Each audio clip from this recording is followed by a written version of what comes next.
Suatu hari hiduplah seorang ratu di dalam istana. Ia senang melihat pemandangan dari jendela istananya. Ia sering melihat banyak salju dan kicau burung sambil menjahit sebuah baju. Suatu hari ia berkata dalam hati, "Aku ingin melahirkan putri yang cantik. Kulitnya putih seperti salju, pipi merah seperti delima, serta rambut hitam pekat dan cantik," ujarnya dalam hati. Beberapa hari kemudian, ia melahirkan anak perempuan yang cantik sesuai harapannya, yang diberi nama Putri Salju. Namun, sewaktu-waktu setelah melahirkan, ratu meninggal. Setelah Putri Salju beranjak dewasa, raja tidak mau anaknya kesepian, hingga memutuskan untuk menikah lagi. Namun, ibu tiri tidak baik pada Putri Salju, karena merasa kecantikan sang putri menyaingi dirinya. Sang ibu tiri mulai memiliki rencana jahat pada Putri Salju. Ia menyuruh prajurit membawa Putri Salju jauh dari istana untuk mencelakainya diam-diam. Ia juga meminta hati Putri Salju sebagai buktinya. Prajurit kemudian mengajak Putri Salju pergi jauh dari istana. Ia membawanya jauh ke dalam hutan. Saat ingin membunuhnya, sang prajurit bimbang dan tidak bisa mencelakai Putri Salju. Ia pun membiarkan Putri Salju hidup sendiri di hutan. Prajurit kembali ke istana membawa hati kerbau sebagai pengganti hati Putri Salju. Ratu yang jahat senang karena mengira Putri Salju tidak ada dan tidak ada yang menyaingi kecantikannya. Ia pun bercermin dan memuji dirinya. "Sekarang, akulah yang paling cantik di negeri ini." Di sisi lain Putri Salju pun kebingungan di dalam hutan. Ia menelusuri setiap hutan hingga akhirnya melihat sebuah rumah mungil. Putri Salju pun segera mendekati rumah itu. Saat ia masuk ke dalam rumah itu, ia melihat tempat duduk dan tempat tidur yang masing-masing berjumlah 7. Setiap kursi pun juga berjumlah 7. Karena rasa lelah dan lapar, ia menikmati makanan yang tersedia di meja makan. Setelah selesai makan, Putri Salju masuk ke kamar dan tertidur. Setelah berolahraga di hutan, para kurcaci tersebut pulang ke rumah dengan senang.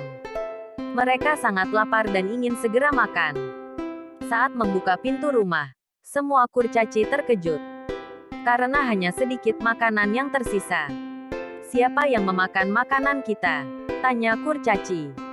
Kurcaci yang lain melihat ke arah kamar, dan segera membuka pintu kamar. Tampaklah seorang putri cantik yang berada di kamar mereka. Sepertinya ia kelelahan. "Biarkan ia beristirahat di sini," ujar kurcaci lainnya. Tak lama kemudian, Putri Salju terbangun dan melihat para kurcaci mengelilinginya. Ia kemudian meminta maaf pada para kurcaci karena telah masuk ke rumah tanpa seizin mereka.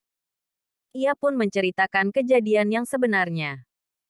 Karena tak punya tujuan, Putri Salju meminta pada 7 kurcaci agar diizinkan tinggal bersama mereka di rumah mereka yang mungil. Semua kurcaci pun menerimanya. Tetapi Putri Salju harus memasak untuk 7 kurcaci dan juga membersihkan rumah. Suatu hari, Ratu bercermin di cermin ajaibnya. Ia pun bertanya, "Hai cermin ajaibku, siapa wanita paling cantik di negeri ini?" Cermin ajaib menjawab, "Putri Salju yang paling cantik." Ratu pun marah karena tahu Putri Salju masih hidup dan dibohongi prajuritnya sendiri. Ia pun berniat jahat lagi ke Putri Salju. Sang ratu menemukan keberadaan Putri Salju dan mengubah dirinya menjadi seorang nenek yang membawa keranjang apel. Salah satu apel yang dibawanya telah diberi racun. Ratu itu menawarkan apel yang dibawakannya untuk ditukar dengan roti. Karena iba, Putri Salju pun menukarnya. Putri Salju menerima apel racun itu tanpa curiga. Setelah memakan apel tersebut, ia pun tidak sadarkan diri. Setelah 7 kurcaci pulang, mereka sedih melihat Putri Salju yang terbaring tak sadarkan diri. 7 kurcaci itu mengira Putri Salju telah meninggal dunia, sehingga memutuskan untuk memasukkan Putri Salju ke dalam peti kaca. Lalu, mereka letakkan di depan rumah dan menghiasnya dengan bunga. Suatu hari, ada pangeran berkuda yang sedang menyusui hutan. Di peti yang berisi Putri Salju, pangeran mengira itu adalah putri yang selalu datang ke dalam mimpinya. Ia pun mencium sang putri. Putri Salju perlahan membuka matanya. Semua kurcaci sangat gembira melihat hal tersebut. Kemudian pangeran meminta Putri Salju untuk menjadi permaisurinya. Putri Salju pun menerimanya. Mereka pun menikah dan hidup bahagia dengan 7 kurcaci. Sekian dari saya, terus ikuti channel ini. Apabila ada kesalahan mohon ditulis di kolom komentar. Jangan lupa like, share, and subscribe.